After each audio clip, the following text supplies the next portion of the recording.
Yes, ma'am. She'll do it. Okay, great.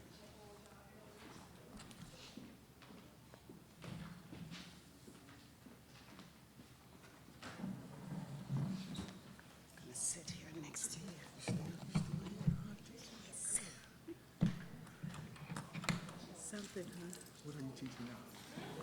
Well, right this semester I only have 120, and next semester I'll have web development. You know, you didn't take that with me. No. Yeah, I'll have web development. When you teach web development here, do you all get into the CSS part of it? Or just, Yeah. Yeah. okay, do you do the We- wrappers and all that?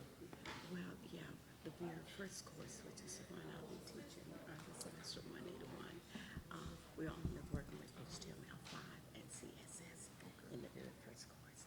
And then in the second one is when we can begin to branch out into some other features. But right now, and I'm trying to think if, because we have not covered it in quite some time, I'm still reviewing course materials and the text material.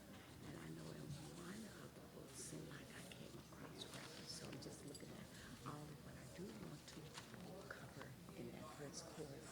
And even though it's all spelled out in terms of our course description and so forth, you have to look at your audience and decide how much of this content can you cover. Yeah. If I can cover it, giving them a solid foundation and just working with HTML5 and CSS, that is a great start, for other You know things. what? You hit it on the head because if you have that foundation in HTML, like I haven't taken 5, I'm going to take 5 in the rest of it. And then I advance to CSS3. So, and then I'm going to take Mongo, Angular, I think I'm going to skip Lamp and Mean, but there's several others that I'm going to take. Yeah, I got a full course load. Oh, okay. I just got out of a Oh, okay. code in Dojo. Oh, wow. But I didn't, the structure was wrong. And so it's important, that's why I'm glad you said that, because the structure is so important. Yeah. You set it up. You set it up. The audience that you're targeting will come back and maybe tell others. And that's Yeah. good. And you hit it, I think you hit it on the head right off the top. I was happy that you just Yeah. So I don't know how much longer I'll be here. So a lot of the new things that we've worked out, and now that the school, because they were just cutting out everything, and I think out of concern with it, the enrollment is down to 1,000. If you keep canceling everything, you're not allowing us to.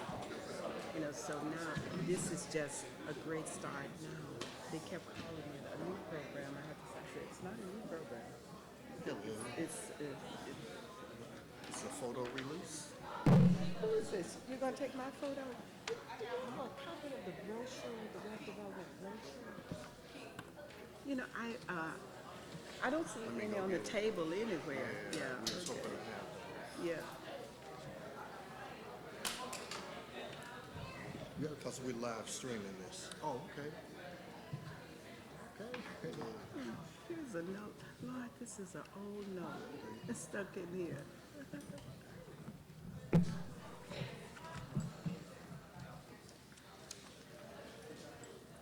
Yeah, so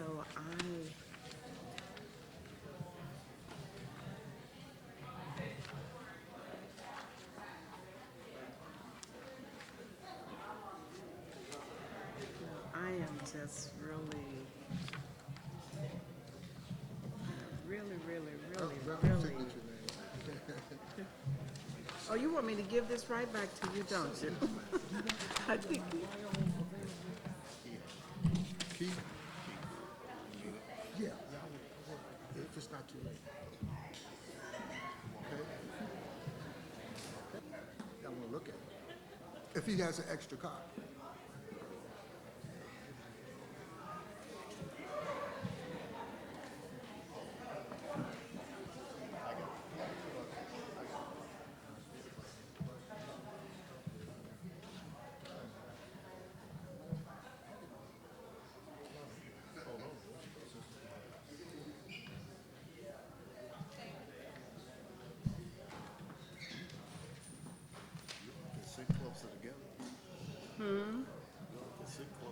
We can sit closer together. Because I don't think anybody else is coming.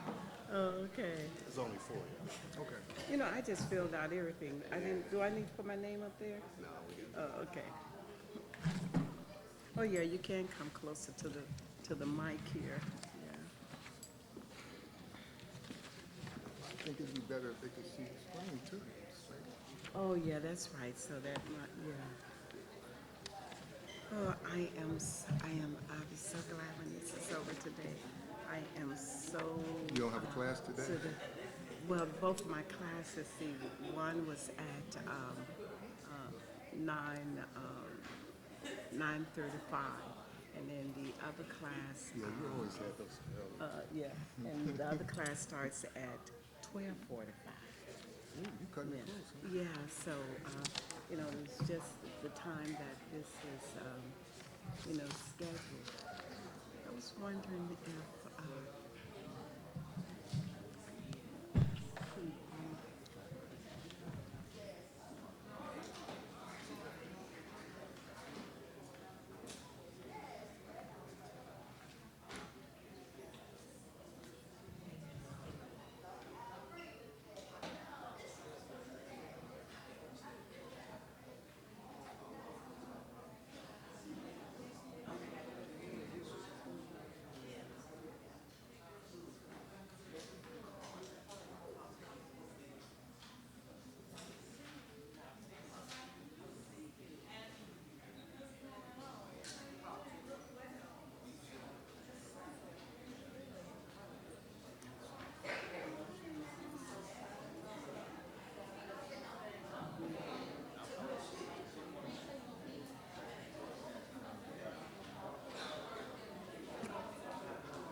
Hey, folks, we got around 5 more minutes before we get started.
Other than the HTML, CSS, like anything? Are they gonna do what now? Develop like a language program?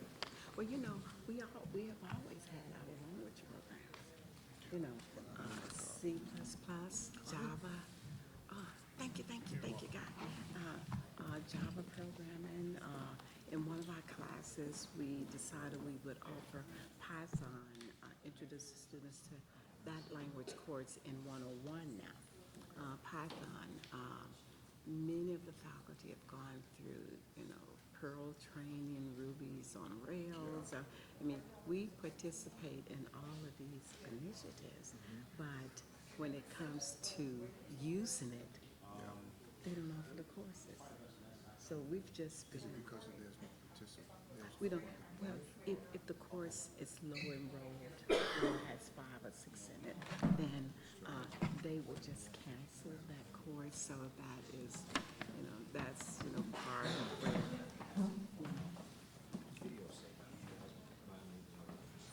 move over here, okay.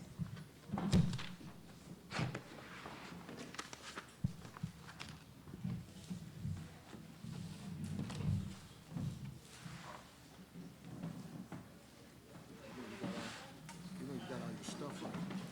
You might want to come a little closer.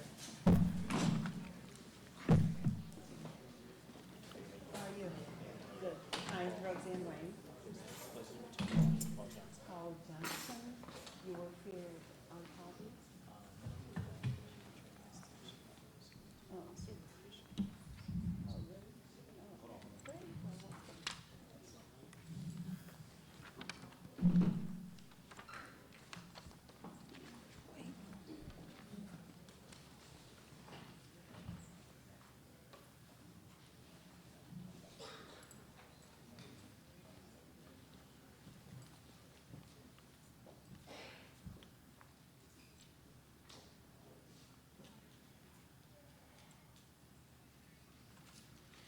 Welcome to Olive-Harvey College's Web Development Career Forum. We are so excited to have you here. There is so much that you can learn about the web development program as a career. Please use the experts in the room to learn more about the program and the functions of web development. Ask questions, possible career opportunities, and also potential income and job security. I hope that you enjoy your day with us. Again, thanks for coming. And before we receive our moderator, Keith Alexander, we're going to view a quick video. Thank you.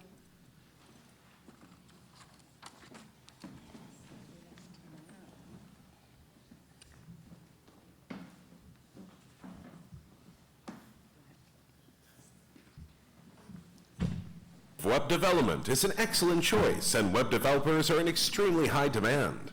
This video will give you a good understanding of web development in order to pursue a career as a web developer. What is a web development? Web development usually refers to activities related to website functionalities development. Although every website is developed a little differently, there are 3 fundamental components that conduct every interaction between a user and the site. Client, or front end. The local computer, device, and browser that user is interacting with to access the website. The big challenge in this case is to make sure that a website functions exactly the same way on all browsers. Server, or back end. The server is the remote computer that is being run on the other side and is responsible for site code generation and database handling. Database. The database is the information that is generated or used within the website. For example, all account information of a logged-in user is being stored in the database. Once the 3 fundamental components have been identified, you will clearly understand where web development ties into the entire process. The web developer plays a significant role by ensuring that when users interact with a website, it reacts in a certain manner. Web development roles. When developing websites, there are specific project roles that have different responsibilities that are quite prominent. Web designer. Web designers are responsible for appearance and usability of a website. They usually work with Adobe Photoshop or Adobe Illustrator for design purposes, and more advanced designers can build web prototypes using coding skills. Front-end developer. Front-end developers are the glue that hold web designers and back-end developers together. These people deal with client-side programming and applying designs they have received from web designers. Their main tools are HTML, CSS, and JavaScript. Back-end developer. Back-end developers are those who work behind the scenes. They develop server-side logic, manage database connection, design APIs, handle security and authorization. The main tools they use are Ruby, Node.js, PHP, Python, Golang, Java, Scala, and a great deal more. Back-end developers also deal with databases. Some of the most popular databases include MySQL, Elasticsearch, Cassandra, Redis, and Oracle DB. Full-stack developer. Full-stack developer is a one-man army specialist that can work on both client and server side, and sometimes even a design. Mastery over different layers is in high demand. Understanding problems of different project roles makes them a good fit for a potential team leader position. What does a web developer do? In general, web developers are responsible for building and maintaining websites. You might think that web developers spend whole days working on their code, but it's not necessarily true. While development is the biggest part of a developer's job, there are other crucial tasks that need to be done. Here are other important activities a web developer is involved in. Analysis. Analysis is a constant part of web developers' job. This involves talking with the client, gathering functional and non-functional requirements. This allows to look at a project from bird's eye view and then plan architecture properly. Code review. Before new code is added to a main code base, it usually undergoes a code review process. This is where other developers go through your code, review it, and make suggestions for small fixes. Mentoring. Once you have reached a certain level in expertise, you are often expected to share your knowledge with others and train junior developers. This is usually followed by a pair programming, in which two developers sit in front of one computer and attempt to solve problems together. Maintenance. This usually involves solving random bugs and implementing small changes for an already working project. Meetings. Developers spend a lot of time meeting and talking, not only when discussing new features with clients. Developers often organize daily status meetings, where they discuss what did they manage to accomplish on a previous day and what are they going to do on that day. Do you need a degree to become a web developer? Studying computer science will give you an understanding in all the technological layers involved in the field. However, many companies do not care about your education, but they do care about you knowing how to do your job properly. Unlike many professions that require months or even years of training, with web development you can easily start right away. If you have a deep desire for learning and discovering the world of web development, there are many wonderful resources online to help you learn web development. Your only limit is your eagerness and willingness to learn and grow. So, are you ready to take the big plunge to start a career in web development?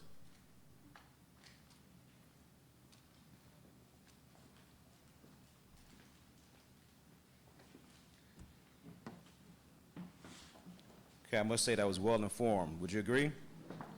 Absolutely. Guys, my name is Keith Alexander. I'm the Career Service Advisor here at Olive-Harvey College, and I'm fortunate to be a moderator for this event.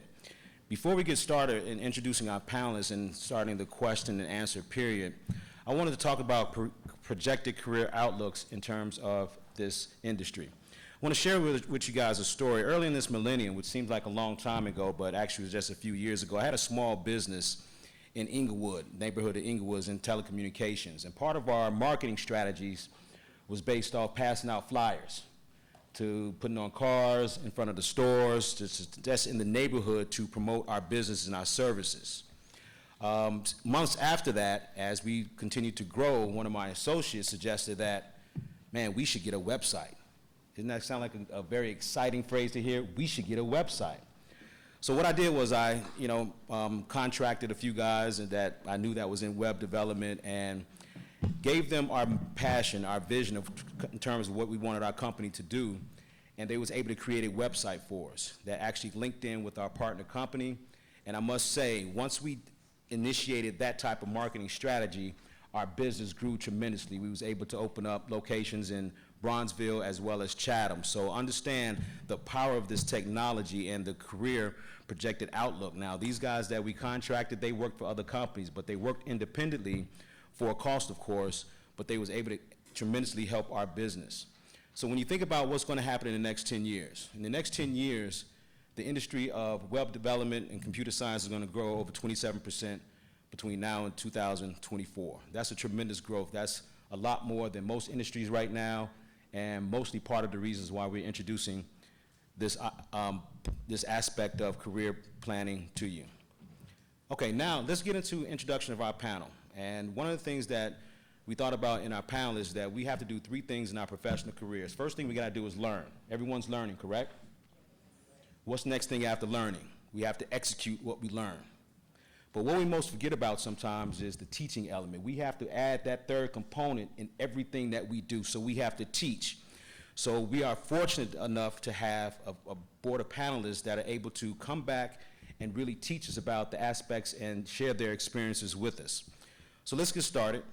The biographies, first we have Mr. Paul Johnson. He is the founder and program director for Computer Training Institute of Chicago since 2007. He has worked as a project manager for Motorola Solutions from 2000 to 2012. He's a project manager for the Chicago Urban League. Part of the mission that Paul promotes is in the Computer Training Institute of Chicago is to improve the educational and employment opportunities in the Chicagoland area and beyond through online training. The organization takes a customized and personal approach to assisting each client, and I quote, "Improve the quality of your skills, improve the quality of your life."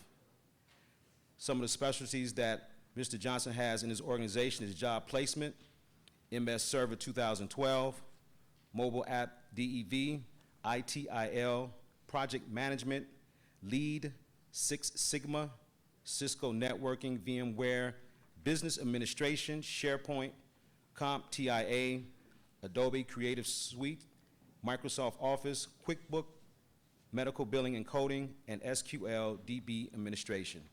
Ladies and gentlemen, please help me welcome Paul Johnson to our panel.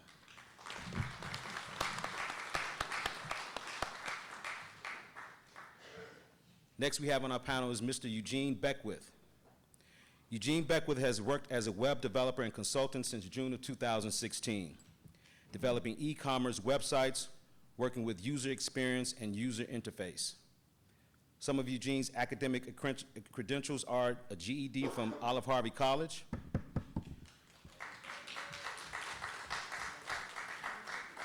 Mr. Beckwith attended Truman College for Automotive Technology and attended Harold Washington College. So he's one of our own. In 2016, Mr. Beckwith was awarded a Bachelor of Science degree in IT from DePaul University. He has studied HTML, CSS, and Ruby on Rails, Amazon Virtual Machines, EC2 VPN, and Nginx. He has also done work in content management systems, WordPress, and Drupal. Eugene will be attending Northwestern University Coding Boot Camp in August 2017. His studies will include HTML5, CSS3, JavaScript, jQuery, Bootstrap, React, Node, JBase, database theory, Bookshelf, MongoDB, MySQL, Command, Git, Python, and PHP. Please help me welcome Eugene Beckwith to our panel. I think I just got smarter reading all of that myself. Next we have Dean Kalia Taylor. She is the Dean of College Careers at Wilbur White College since 2017. She formerly worked as chairperson at Miami-Dade College and as Executive Director of Enrollment Management and Program Innovation. Part of her profile includes serving in a leadership capacity as the chairperson of Engineering, Technology, and Business, consisting of all faculty, advisors, tutors, and support staffs in the departments. She has led efforts in program review and new program development, managing every administrative duty required to maintain and grow academic programs. She has written grants and worked with community partners while providing outreach to the community by building relationships with companies and organizations to develop degree and/or certificate programs that will meet workforce demands in all areas involved. In addition to growing enrollment at the campuses of School of Business and School of Engineering and Technology, she has worked collaboratively with student services and learning resources to provide students with wraparound service and support. Ladies and gentlemen, please help me welcome Dean Kalia Taylor to our panel.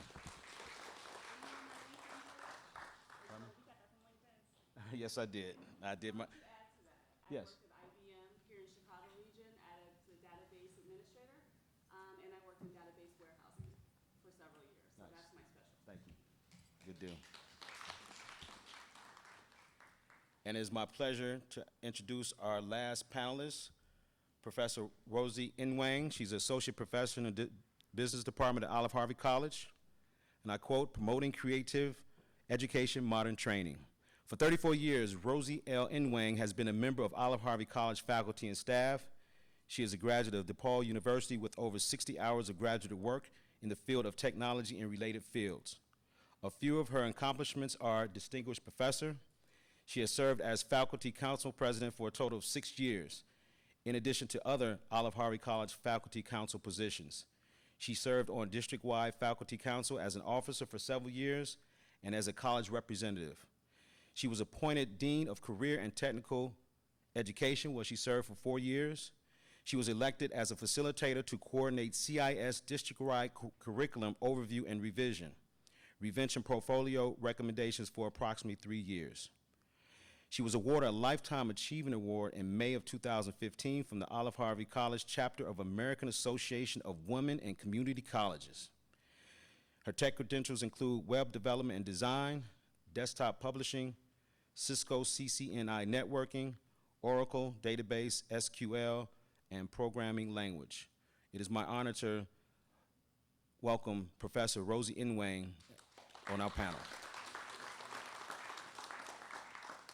So nothing but to do right now is just get started with the questions and answers. So I'm gonna get started with a question for everybody on our panel. How did you get started your careers? Mr. Johnson? I didn't really have any interest in technology at all. I was a musician, and someone told me the only way I could, a quick way I could make some money to get music equipment was to get into technology. This big technology fad was coming on, so that's how I ended up getting into technology. And the first job that I had was at Motorola, and I used to do something that was called, I worked in this department called Web Solutions. And so what we did was we did the hosting for all of Motorola's like internal websites. It's like its own little company. Each department has their websites. So I got a chance to, in the video you heard it talk about like full stack development. Right, we did the web development, we did the hosting, and then we also did the project management piece of it too. So one of the things they talked about is, and also that's in the curriculum, is the importance of having those business skills. So that's how I got started. And then after that, eventually I started my own business doing training. I did some training at Motorola, and then started my own business. And that's pretty much it. Okay. Mr. Beckwith, would you like to add anything? Sure. I used to be a master technician with fixing cars, automotive, and I saw how much computers were coming into the fold. So I got kind of bored doing what I was doing. I mean, I was making money, but you got to love what you do in order to be successful. So I said, look, I just dropped everything, and everyone thought I was kind of crazy to do it, but I did it. And I came back and got the GED. And I had purchased a used computer, and I was teaching myself Excel, Access things. I had these programs. So I noticed I was good at it, and I really enjoyed it. And one thing led to another. I signed up for the college courses. I was taking college courses. And eventually, it led me to DePaul University, where I really enjoyed my time learning the different stacks and the different programs. So I guess in essence, it's a love affair, because I mean, was one of my teachers right here, my first teacher in anything. So, and it really led me to where I am now. And at this time, I feel very blessed and grateful for the journey that I've had here and elsewhere. And I feel it's a privilege to be among you to try to give you back some of what I got. Dean Taylor, how did you start your career? So I had graduated from The Ohio State University with a degree in African Studies, and I had 2 babies, and I was 21. And I realized I couldn't get a job. I could be a secretary or work at a retail store, and I decided I didn't want to do that, so I started applying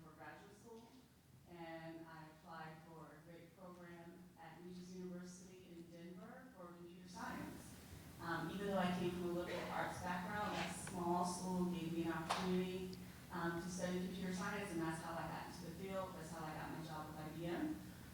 And I never looked back since then. I'm in academia now because I want to make sure that more minorities and women get into the field, have an opportunity to make a difference, and be creators of technology and not just users of technology. So it's time for y'all to learn how to actually get things to work, have people buy what you make, and you make some money instead of giving other folks your money. Good. Thank you. Professor Ingwang, how did you start your career?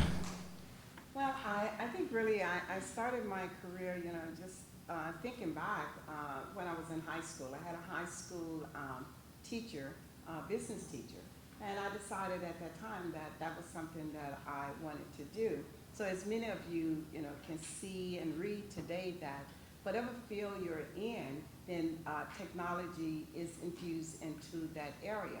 So I began my teaching career after graduating from Russ College in Holly Springs, Mississippi, and attending DePaul University and graduating from there, at which time I was hired here at Olive-Harvey College.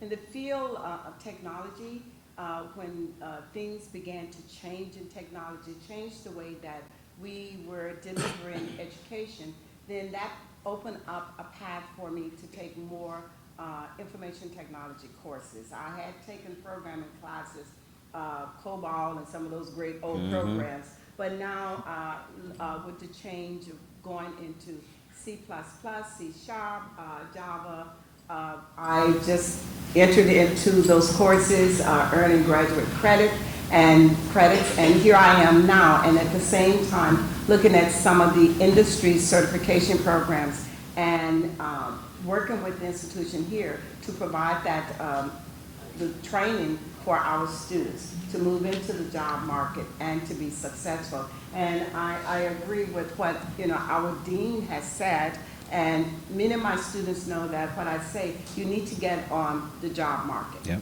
We need to see you in some of these companies, and you can do it. And I also, in terms of app development, why are you going out here spending money purchasing all of these things when you can learn how to develop a variety of different apps? So that movement really started from my high school interest into graduating from school to be a teacher. Right. Well, Professor, I'm glad you mentioned that because that leads into our next question. But before we do that, I want to introduce our additional panel member. His name is Rico A. Bryant. He is from IC Stars. Mr. Bryant, would you mind sharing a brief biography so the audience can get to know you? How you guys doing? My name is Rico Bryant. Came from the South Side, and always been nervous, Went through a nonprofit called IC Stars, which is Inner City Stars. But I always been tech savvy. I always had the nice phones. I always knew how to download the apps. Yeah. And I'm going through this process of a 4-month intense 60-hour weeks, 8 a.m. to 8 p.m. I'm up 18 hours a day now. But going through this process, we built a mobile application for a healthcare unit. And the whole thing is, as a business analyst for my team and project manager, I knew nothing about tech. I don't have no tech background, so don't think like I have tech. No, I don't. It's project-based learning. It's a curriculum that Sandy Castro created for minorities stuck in the oppression. And with this skill right now, I have skills in business leadership and technology. I'm a web developer, database analyst. It's over 1,000 roles in IT, and that's what I'm here to speak on. But we built a mobile application for a healthcare unit, and we saved the business call volume. They was getting 60,000 calls as a provider, had to log in, and we created this from the ground up. And right now it's live, teamcare.org. You can see that. I met the CEO. My network right now is huge. So within this program, you get it's not a program, it's an intern, and the whole vision is me being a recruitment manager. I'm recruiting within the inner city, and what I'm saying is this is the next level, and that's just an experience I went through. Good deal. Thank you very much. Before we continue, I want to go back to what Mr. Johnson said, how he started off his career in music. Yeah. And who remembers when DJs used to carry crates to every party they went to, right? Are they still carrying those crates? What do you think got them transitioned from carrying all those crates to minimal machinery right now? Technology, web development, okay. Going back, you had mentioned something about, we talked about jobs and careers. The second question I want to pose to Professor Inwang is, how can a student benefit from stackable credentials such as the basic, advanced certificate, as well as the degree? How can a student benefit from stackable credentials? Stackable credentials, meaning you can work to earn, acquire training to earn different levels of certificates, beginning with, and one of the things, let me just back up, that when we work with our students, especially with our career programs, we let them know that you can earn certain set of certificates while working on your associate degree. So you have your AAS degree that you're working towards, and at the same time, you can stack that with an advanced certificate with a basic certificate. With a basic certificate, provide with the skills that you're going to acquire. If one, and I want to be careful because when I talk about the job market or that search, that you're not entering the job market forgetting about your continued training. But at the basic certificate level, a student is able to enter entry-level jobs in business and industry. So while you acquire the basic certificate, the next level would be your advanced certificate. And that advanced certificate normally would consist of about 30 hours, course hours of training. Your basic could be anywhere from 15, 16 hours up while working on your associate degree. So the benefit is there because it provides for you the necessary training that is needed to enter the job market. There are times that a student might encounter a situation where they need to drop out of school. If you have those stackable credentials, or even if you have one of those credentials, then you're able to apply and acquire jobs. And when I say acquire, I am talking about ready skills, skills that you have acquired, that you feel confident about, skills that you have assessed on the job market with companies. These are the skills and that they are looking for. So it's a big benefit acquiring stackable credentials. We offer programs where a student is able to acquire stackable credentials. So it's a great benefit. It adds value to when you're putting together, for example, that resume, and you can list those stackable credentials. That employer looking at that will go, you've acquired this, you've accomplished this, you have acquired this. Well, it leads me to the next question. Dean Taylor, if I'm an employer and I'm looking at a resume and I see some experience in IT, some web development, but I also see that the individual has a basic certificate working towards a higher degree, what do I place more weight on as an employer to allow me to consider pursuing that person as an employee? Okay, so I'm going to add on to what the professor was talking about for stackable, and then I'm going to answer your question. When you think about stackable, I'm sitting with employers every day, lining up internships for our students within the city colleges, because I represent all of the city colleges' IT programs. And so all internships come through my office. However, we are looking for interns who, when they walk in the room, they know not to wear baseball caps, they know not to wear hoodies or answer their phones while they're being interviewed, or while they're sitting to watch a panel. You are being judged from the moment you walk into the door. The internships and the opportunities that are being created now with companies large and small, for-profit, non-profit, Fortune 500 companies, they're out there, they want you. They want you to work for them because they need the diversity. But they want you to be able to have at least a little bit of knowledge first so that they can teach you the rest while you're earning your associate degree.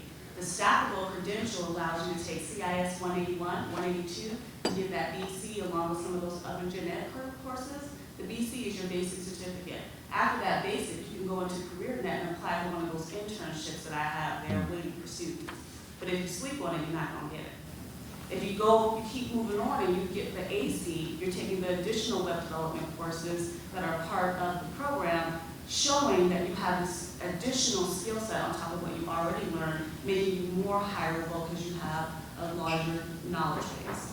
Once you get the AAS, if you're good and you know what you're doing, and you're hungry and you're really willing to learn and willing to work as a team, you're more than likely to get hired into a full-time position if you're willing to work for it. Then nobody gonna give you nothing. So if you don't want to work, if you don't want to be passionate, no one's gonna make you feel that way. But if you are, they'll see that, want to mentor you, want to make sure that you're successful. So yeah, employers look at different things within the application. It's based on, within a resume, it's based on each employer's individual needs. So that question is hard to answer because I can be working with an employer who's looking for someone who knows how to do help desk support, right? And so they're looking for students with those particular classes, like CIS 111, CIS 116. They're not necessarily looking for students that do web development. However, if a web development student got the opportunity to interview and they were a rock star, they might create a position for you or reevaluate that internship that they have. I'm glad you said a rock star because I want to direct the next question to Mr. Bryan. Mr. Bryan, what's your wow? What's that candidate that makes you say, wow, we have to pursue employment for this individual? What do you see, whether it's the resume or presentation, that says, you know what, this guy's a rock star, this guy's a rock star, let's get him going? Me. I say myself because I went through the process. Okay. I always look for myself because I came from an area of not prospering. As I speak, I was stuck in the oppression of this environment thinking. I am an ex-felon, and as she speaks on the end, I'm just in the future right now. I don't want to write anything down, so I'm taking notes as you guys speak because I'm studying you guys, right? As a leader, I didn't know how to lead. And that's the type of individuals we're looking for, right? Person like me, I went to college and I stopped going to college because of money. And now I see the vision, right? It's not web development. Technology gives you the systematic thinking and keep going. It's a routine. Life is routine, right? I didn't know this. And that's the type of individuals we're looking for. We're creating 1,000 community leaders. That number just went to 10,000, right? But we're all leaders, we just don't know how to lead. And it's the business side that I learned, how to dress professional, how to talk, how to look everyone in the eye, how to shake hands. I didn't know how to do that. But the curriculum taught me how to do this, how to lead now, and let you guys know that this is the future. Great, thank you. Moving on, Mr. Johnson, I want to direct this question with you. Cybersecurity appears to be a big issue. How can a student transition to this area and how lucrative is it? It's number one. Security is number one in IT because regardless of what you're doing, how much money the company is generating, what if that website or that business gets hacked, what if there's proprietary information from the finance department, human resources department, so it's crucial. And a lot of this business is going to take place through the web. So you know, it's good to learn things about encryption. IPsec, which is IP security, encryption between one system to another. So one part of the security could be the security of the website itself, but then how are you securing the communication from one computer to another computer? For example, you probably do banking on your phone, right? Or you go online and you do banking. You leave that thing open too long, it cuts off, it logs you out, right? That's like a form of security. So that area is number one, and if you can add that knowledge and some of that awareness to what you're doing on the web development side, that will make you a rock star. Absolutely. CIS 116, just letting you know. Learn that. Mr. Beckwith, to add to that, if you had a student who was going into law or marketing or business, how would web development and web design, by taking a couple of courses, help them out in those particular careers, or just any career in general? Well, you can, I'll give myself as an example. My last semester at DePaul, we do what they call a capstone. And that's where you work in teams as projects. Well, our project was to develop something like an e-commerce site for an organization, but it had to have the bells and whistles. So everybody wanted to write code. Now I want to make something clear. Code is good, but you have to listen to your client. Whatever your client wants is what you put together, so it's very important to understand that. So instead of writing code, I decided to use a thing called Drupal. And so I did it out of a SiteGround account I had. So I started constructing an e-commerce site, except I took the login off of the front page, so no one could log in. I wanted a repository for my client, which is what she requested. I put together a repository. So when you do that, and you absolutely put it toward the client, then they start, that's where the Rockstar comes in. Because when we did our presentations, I had, I put a sandbox together so you could test it. And if you don't, anybody know what a sandbox is, it's a virtual environment where you can test your payment through PayPal. So I put it together like that. I had the pictures, I had the manufacturer, the SKU, stock keeping units, pricing, ID. So when they saw it, she was like, well, hey, you know, can you join these two websites together? Because me and this company, Up Down Technologies, we want to join. So I did it, and they loved it. So what it comes down to, as far as opportunities, you have to think outside the box. It's not just with not being within, but without. So that's why I'm also pursuing the coding aspect too, because I can see where you can take these two technologies and move any way. I can go anywhere I want, go anywhere I want. I'm currently working as a consultant for them. So I guess to answer the question, web development is just one aspect, but then you have your data centers, you have so many areas, networking security. You know, there's just so many avenues, apps. You know, we've put together apps, you know, on the phone just through a tool called Balsamic. That's how you actually test it. So I guess in conclusion to that question is, don't just look at web development. That web development is crucial. That HTML and CSS is a crucial element of web development. But it's not the only one. There's so much more to go. But if you can get those two down pat, you're well on your way. Well, we had a professional who was maybe 20 years into IT, and obviously in 20 years later, there's going to be more technology. Would you agree? So would they have to continuously get certificates, or would they be able to learn this aspect online through a YouTube video or something like that? What would be the best avenue to gain that knowledge for someone who's been in the business for years and that's going to continue, but maybe they don't want to pay $20,000 for additional certification or education. They just maybe want to learn it from an online video. What would you, anybody on the panel, what would you suggest? So cool, that's me, right? That's me. Like, I don't want to go to school. I still own a loan for $20,000. What I'm going to do? But every CEO that I have met went to school, they got a computer science degree, and within 4 years, they was at a higher level in their lives, which is $100,000 or more a year. It's $50 an hour. It's a lot of money. How would you say that, right? So network. I go to meetups. I'm networking now. I know how I got here because I networked and I opened my mouth. Who I want to sit next to, I know how to talk to now. I know how to engage. I know how to give to get. And that's a crucial out here in this world. Giving to give, meaning if I have a conversation with you, I'm going to tell you something about me. I'm going to open up. And now I build a relationship. Cool, take my card. Can we go to coffee, tea, and lunch later? This is networking. This is how you stay in the tech. Now I can, the whole network that I have, I can just, because technology changes every 20 minutes. And you got people who's learning more than, but you got a whole group of people that you can stay together and we keep learning together. Self-taught, everything is in the internet, everything, but they want us in the phone, so this is how I keep going. You have to network. But how do you secure the attention? Yeah, go right ahead, go ahead.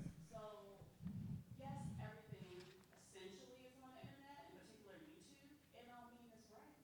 It don't mean that you're going to understand what they're talking about. The purpose of going to college or a vocational school or boot camp, you know, you guys heard of these coding boot camps and stuff now. The purpose of doing this is to get a foundation, especially if you're at a college like the city colleges, right? You're getting a foundation in front-end scripting, like JavaScript. You're getting back-end foundation in object-oriented coding, like Objective-C, that's not iOS, but like C++ and Java, or Python, depending on what college you go to, the language could be different. Those skill sets can transfer to any of the other areas within technology, okay? So I always keep my skill set up. I'm no longer in corporate. I'm no longer technically in IT, but I went out and got training on AWS, that's Amazon Web Services, that's cloud computing. That's super hot, and why it's hot is because back in the day, organizations would pay for data centers where they would have to pay for space and pay for the actual equipment that holds all the data that you put in your phone. Because every little picture you take is being stored somewhere. Believe that. Even if you think you can erase it, it ain't erased. It's in the database somewhere. But now, companies don't have to have those data centers. They can go into the cloud where they're using Amazon Web Services and they're being able to store their information with their data servers that are worldwide. This particular skill set is not even being taught in colleges yet because it's so new. But I made sure I got trained because I just like to know what's up. I like to know what's happening, and I want to make sure that my skills always stay solid. So for me, I did a lot of that training through Amazon because they have courses that you can take online and you can ask questions and they email you back or call you and you give the answers. Right. So it's fantastic. There are organizations like Udemy. I don't know if you ever heard of Udemy.com. You can go there to get extra tutoring if you're taking a web development class or a programming class and you don't understand what's going on, or codeschool.com. I mean, there's all these different,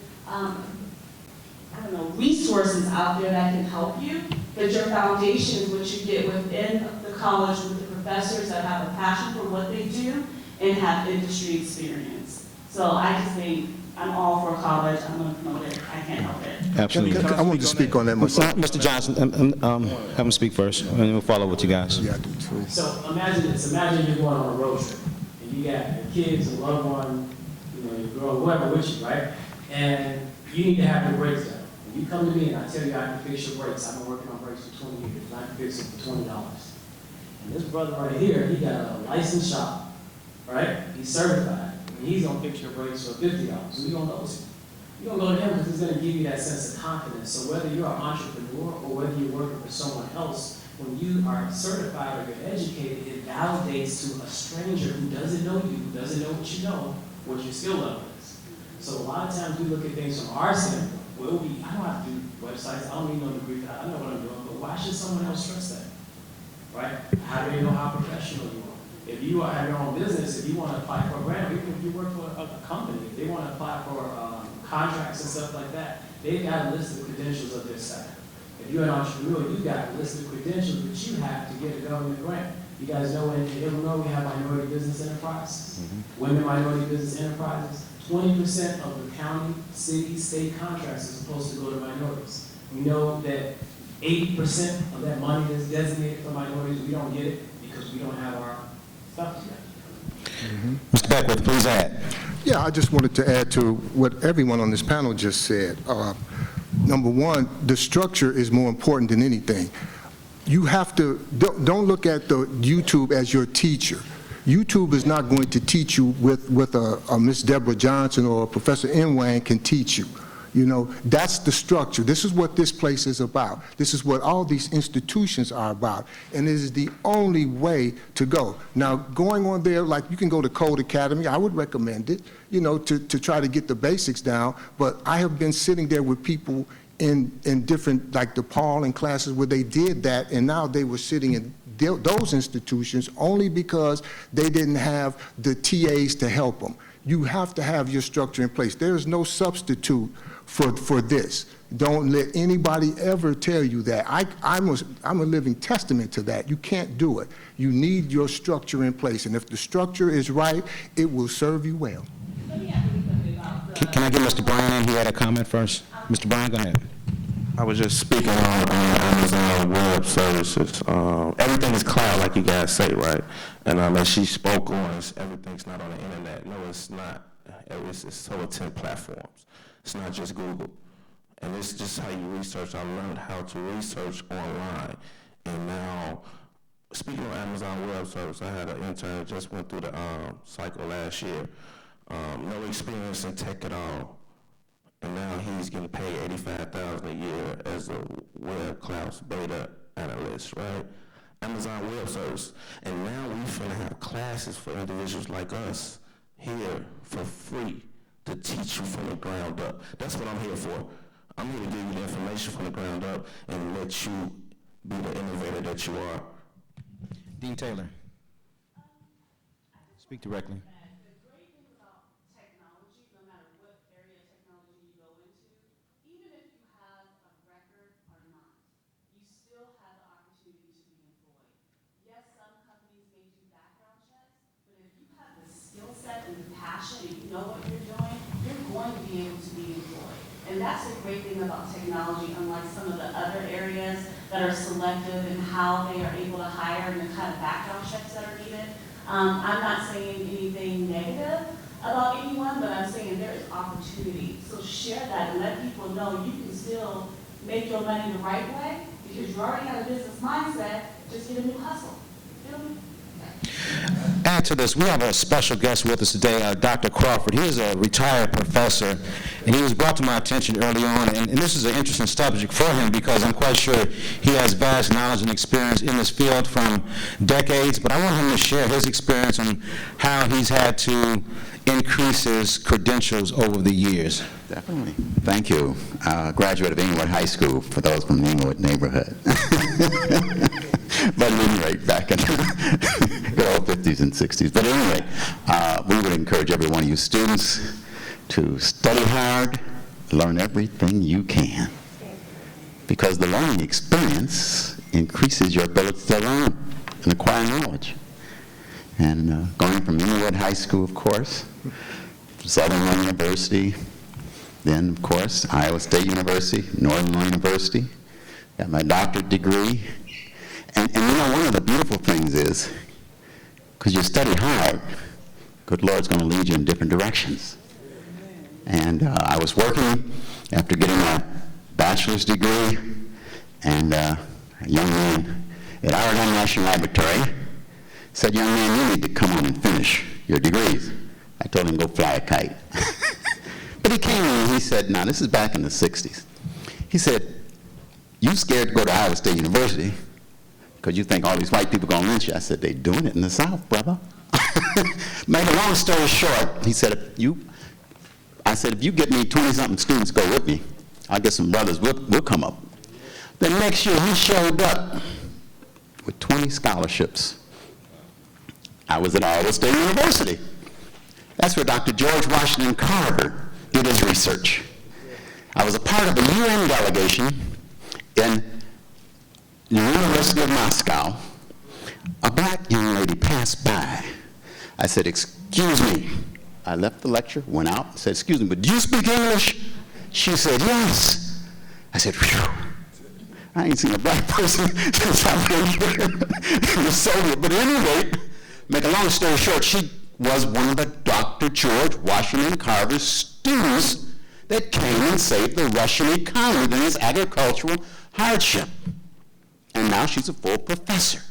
Well, needless to say, I invited her over here. She spoke at many of the black universities, including Olive-Harvey and so forth. But my point to you is study, study, study.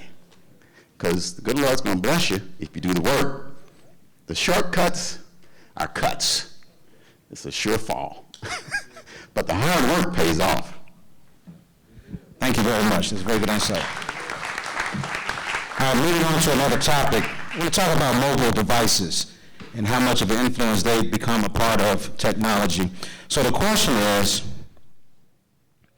I notice most sites are created for mobile devices. Professor Imling, if you'd like to share, what is the future in terms of the role of mobile devices? I think there's a great future for Talk directly into the mic. relationship to mobile devices, but one of the areas of consideration, I think, would have to do with the lifespan of that mobile device. Because as you note on the news, you always see some new devices that you have on the market, your new cell phones and other devices. So when you're selecting or developing an app for your mobile device, then kind of consider the lifespan of that device, and at the same time look at selecting the right app. It could be a native app, or it could be an app that you're able to run on the web. So I think that it is, especially for many of the young people that enjoy playing around. They'll just take a mobile device And without instruction, even though as a professor I believe in instruction, but I am amazed at how many young people, my 7-year-old grandson, my 10-year-old grandson, can take these mobile devices and navigate them without instruction. So we know that mobile devices are going to be around for an extremely long time, but looking at and developing the right app for that mobile device. I don't have examples of many of the apps that I can share with you, but I know we look at, I have made some notes. You have some hybrid apps on the market. You have native apps on the market. So you're looking at selecting or choosing the correct app. Okay, so companies are moving more and more in the direction, most already have this, they have their own apps within their organizations, and sometimes multiple. So they're either going to use iOS or Android. iOS is Apple, Android, which is Java-based, is what you use on any Android device, right?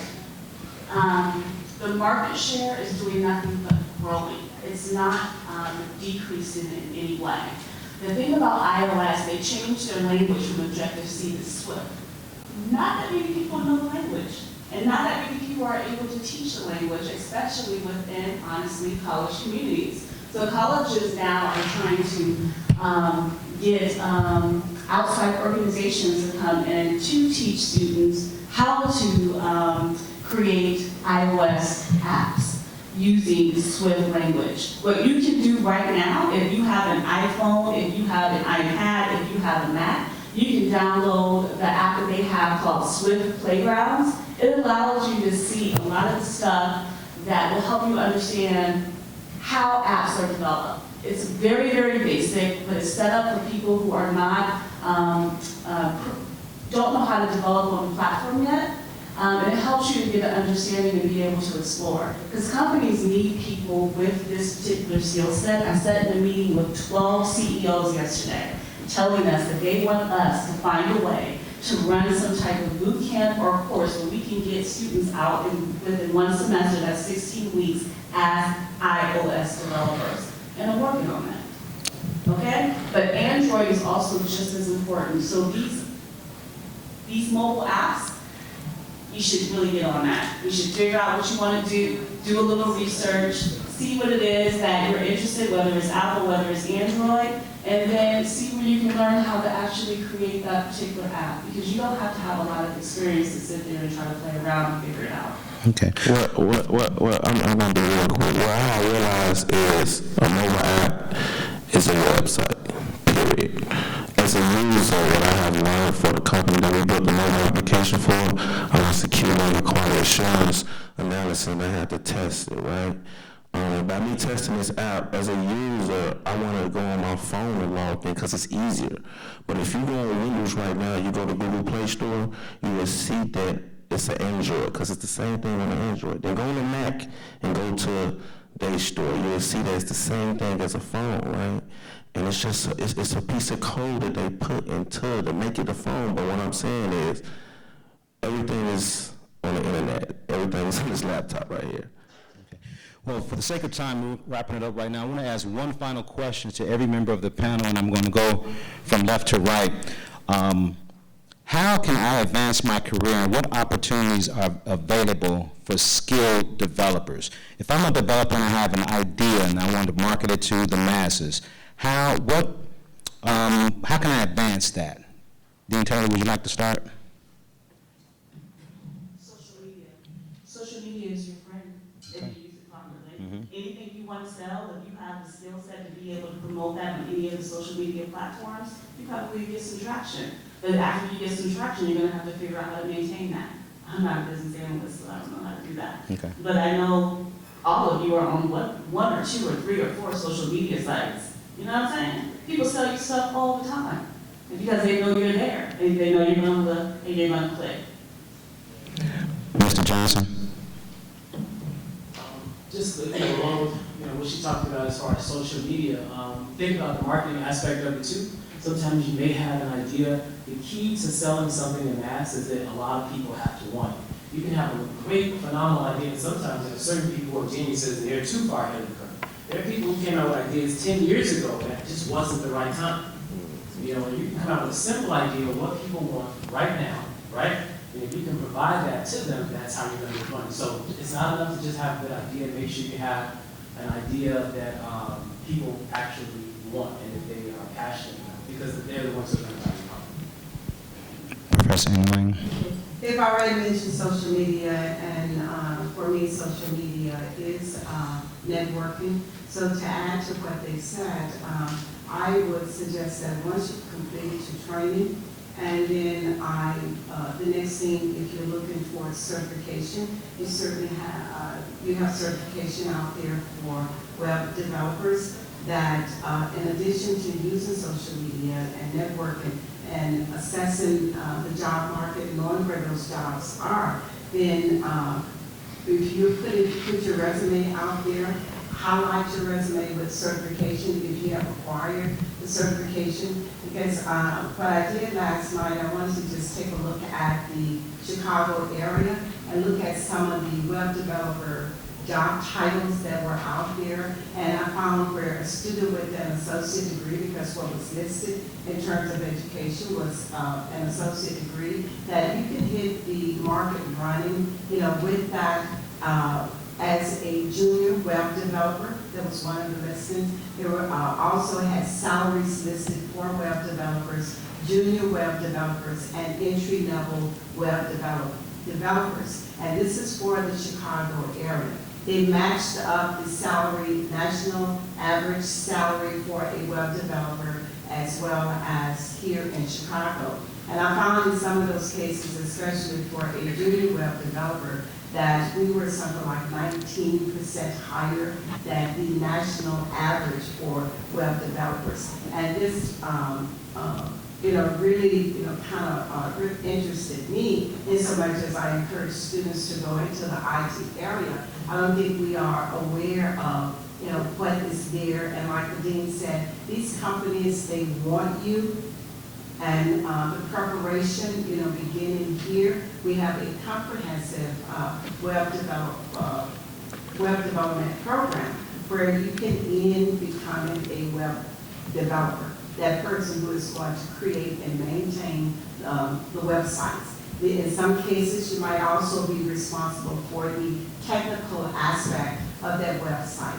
But the job opportunities are there. It is how you're willing to sell yourself in terms of what it is you know, and be positive and competent with the training that you've had. So social media, networking, and then just knowing, study the job market, know where those jobs are. We have, and I'll start, we have a course, for example, it's a very basic course, CIS 120, but what is attached to that course, if a student completes a certain number of capstone projects, then they are connected with a company, an agency called Acclaim. And that, once they receive that badge, they can go into Acclaim, and it is for them, based on the skills that they have, that students have acquired, what the jobs are, a listing of those jobs in the Chicago area. So it's not just Chicago, but of course a student would select Chicago. A beginning start to enter your web development program. So the jobs are there, and knowing your market and what companies are looking for, good start. Mr. Beckwith, any last words? Sure. To me, it comes down to basically two things with web development and your skill set. Your skills and the client. You always want to market to the individual that you feel has that need. If you can do web development, and it's a great thing to do, but if you don't have the clientele, then, you know, you're kind of like, you know, waving your hand in the wind. What is essential, what I found out is that once you have to follow a certain structure. Once you go through this structure, okay, like you mentioned the Android and the iOS, okay, that's nothing more than code. If you really like flipping your phone and going through the apps, that's coding, that's straight coding. And I would encourage you to follow that up. That is very rewarding experience. I found out quickly, but you do have to do the work. The professor up there was absolutely correct. They're going to put you if you want a job in web development, they're going to put you in front of what they call a whiteboard, and you're going to have to figure out some code. They're going to give you a code. They say, okay, you got 2 hours. It's not going to be done on your computer. It's going to be done on this whiteboard. So that means you have to know your algorithms. So these might be terms that you're not familiar with, but I hope you do become familiar with it in web development. Because if you can ascertain these particular skills, I can guarantee you are going somewhere. That's not a joke. He said that the Lord will lead you. I never thought he'd lead me here. I would never thought I'd be sitting here, but that's true. So in conclusion, just work hard, follow what you do, because I used to sit in the GED. I know what it's like, and you can do it. I know you can do it, because if I can do it, you can do it. So thank you for having me today. Great panel. Thank you guys for the wisdom. What I was going to say is, IT, it's results, right? Every company want to see what you can do without them overseeing you. So with results and being self-taught, right? Self-taught, when I say that, is you got to create a platform, which what she said, what are you passionate about? Are you passionate about web development? Do you really want to do this? How many fields is it? What job I'm going to have if I do this long? So then it's like what you fight for. What do you fear, right? All these thoughts have to be wrote down and jotted down and just routine in life in this web development. And this is what I have learned. And by me seeing that my website, iamrico.com, that you can go on, is responsive. So you can look at it on your phone, your tablet, and your computer. But what I'm saying is, this is how you save the company money. You're trying to talk to them into business, and life is business. So that's how I'm looking at IT. So IT is create your platform, put yourself out here. But my degree right now is Rico. My salary change is the bachelor's. I'm going to community college to get it. You see what I'm saying? Cool. Thank you, guys. Outstanding stuff. So right now, we're going to get into our closing remarks, and Dean Taylor has offered to acknowledge that, and then we're going to have a meet and greet where the panelists have been gracious enough to meet with you guys one-on-one. So if you guys want to come to the stage after, then we're going to do some acknowledgments for key people that have put this program together the way they have, and then we're going to dismiss. So Dean Taylor, would you like to provide some closing remarks, please? We can, based off time. We're running a little bit behind time, but is that okay for the panel to do that? Take a couple questions? Sure. I have a question. Start here. This is the way you network people. Yeah, just had a question about coursework and prior knowledge prior to getting your degree. What would your advice be for someone who's transferring into a computer science program at like USC or something? What prior knowledge would you say would be most beneficial for that student to succeed well in a four-year college environment? So if you're already to the point where you're about to graduate and transfer on, and you know that you're going to study computer science, even if you're going to study any other technology field, I would recommend that you reach out to a professor and reach out to whoever's responsible for the area you're interested in. So say you're interested in databases, and there's a professor there, that's their focus, that's what they love to do. Schedule a meeting, introduce yourself to that professor. Let that person know that I'm here, I'm excited, I'm hungry, and I need someone to guide me. Because everyone needs mentors, because mentors help you get to the next level. UIC in particular has a couple of student groups for minority students in computer science and engineering. I would reach out to them too, because they have different networking opportunities where you can meet people within the community that's in your field already that can help mentor you. And they also can get you connected with scholarship opportunities because they're aware of those. So that's what I know about UIC in particular. But that's true for any university. Anybody else? Any questions? Yes, sir.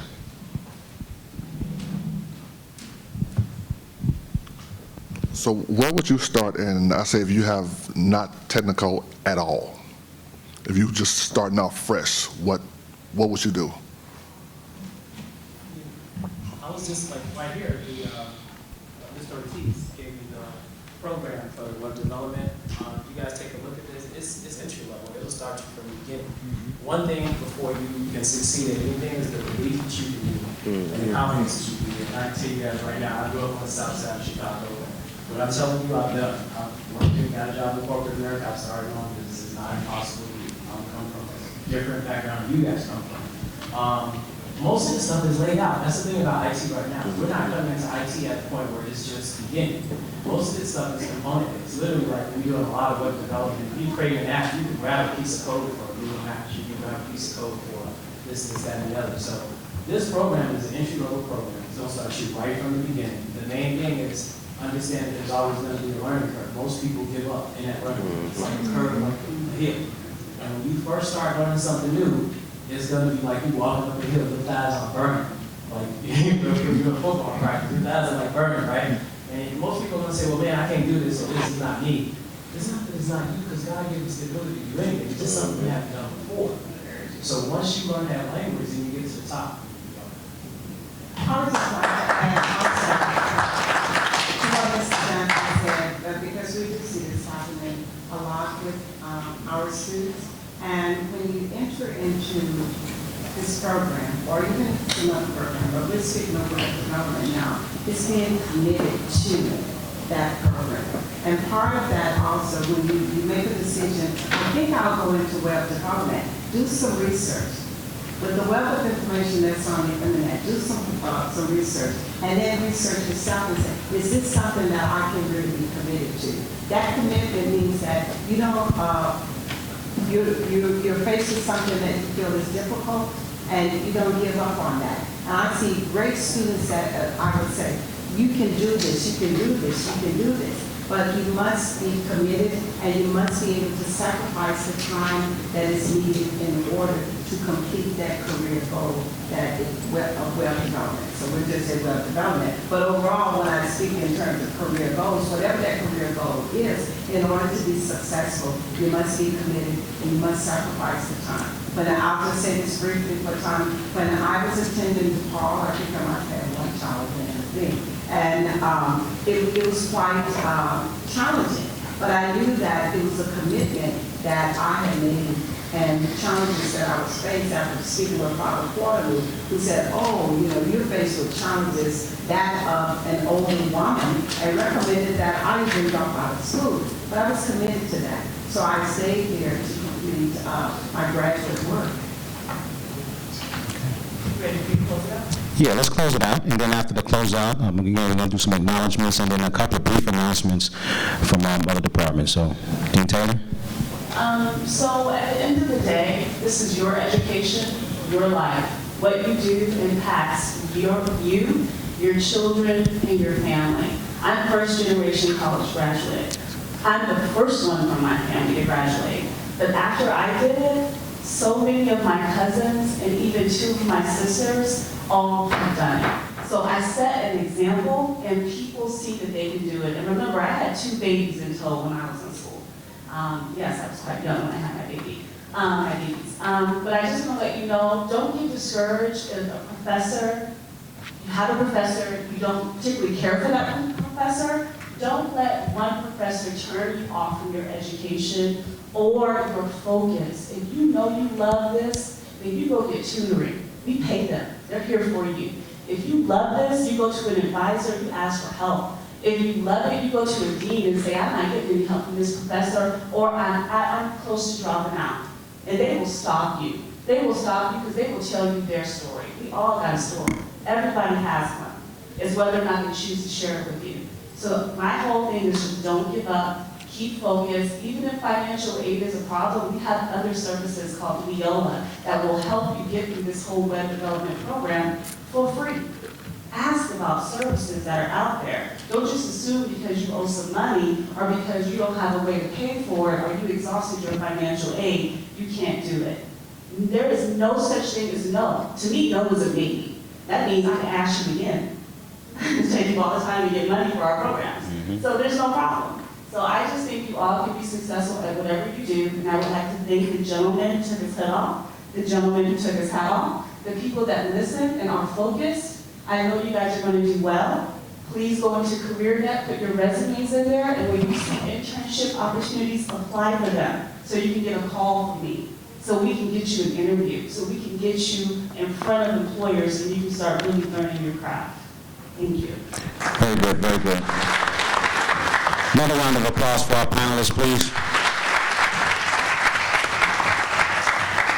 Next, I want to send a thank you and appreciation to a few folks that have put this event together. They've done a lot of work in the past few weeks to get to this point. First of all, we're going to talk about the committee members that we haven't dismissed yet. But I want to thank a couple of people: Michelle Adams, Mel Anderson, Tanya Armstrong, Yesenia Avalos, Opal Blake, Kiara Bowens, Kimberly DeMusk, Myra Fernandez, Rosie Inwang, Miguel Millet, Felicia Spalding, Salvio Pinto, David Reyes, Celeste Tarvin, Tanya Wickenfield, and some departments, the math and CIS departments, STEM, and Student Government Association. But one last acknowledgement I want to make out to is the chairpersons for this event, Yaman Israel and Manny Ortiz. These guys have worked tremendously hard to get this thing together and organize everybody. So let's give them a round of applause right now. And I believe Ms. Freeman Smith wants to make an announcement for... So I know you guys are here for IT opportunities and knowledge, but we actually had an employer here today that wanted to just give a 2-minute shout out of what they're looking for. So if you're looking for employment with the Illinois Department of Corrections, they have both security and non-security opportunities, which a lot of people aren't aware of. So I'll give them a moment. Thank you, sir. Good afternoon. I want to greet you, Olive-Harvey College, and faculty and students. And I'm Forrest Ashby, agency recruiter. S.D. Jones, one of our correctional officers from Stateville Correctional Center. On behalf of Director Baldwin, Assistant Director Gladys Taylor, we bring you greetings. And what we have today is job opportunities. And what we would like to do going forward is to get more into the classrooms with the criminal justice. We have some really good positions that pay a lot of money, but I don't want to talk about entry level at about $50,000 with all state benefits, state pension, retirement, health care, things of that nature. But what we're doing now, we're looking to go and try to bring up our program side. So we're looking for like social workers, psychiatrists. We're looking to open up a new facility in Joliet. They're converting the old Joliet Juvenile Correctional Center into a treatment center. So we're looking for good staff. And we believe that we can find good staff right here. So I would ask that you just touch base with Ms. Freeman. She's been a good contact person for me to try to establish a relationship with the Department of Corrections. And our goal is to get each and every one of you to come work for us. That's our goal, because we want diversity, and we believe that in our line of work, we don't sell washers and dryers. We deal with offenders. We have 26 prisons. We border everything from downtown Chicago to the juvenile justice facility.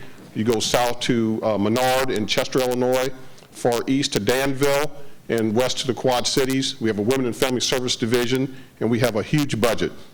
Former warden, myself, all we deal with is offenders and personalities. So, and the main thing, you treat whoever with respect, and a lot of times they treat you back with respect. So we really want to try to make a difference. It's the agency mission to change this recidivism rate. It's too high.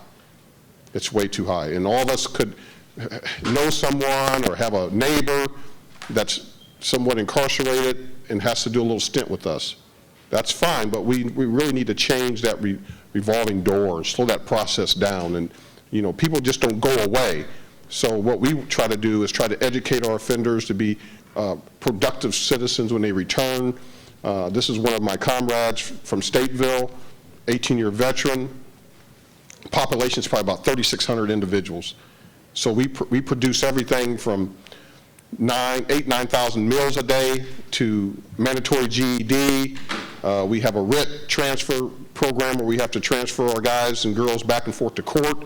So we have a lot of job opportunities. So there'll be some information coming out on a flyer. Just consider us, and we appreciate the opportunity to address the students and to try to future get faculty and students in for a tour, just to let them see what we do on the day-to-day operations with the Department of Corrections. Thank you. Thank you for sharing. If anyone wants to meet and greet with our panel, they've been more than willing to stay a couple more minutes, and then after that, we have refreshments outside. But you are dismissed, and thank you very much. Enjoy the rest of your week, enjoy the rest of your day. Thanks. Got the card? No, cool. I connect with you on LinkedIn. Are you on LinkedIn? Yes, I am. Did you Cool. need that? Great. Thank you. No problem. Great. But I'll be, so that way. Cool. Email and stuff. Great. This is. Thank you. No, thank you guys.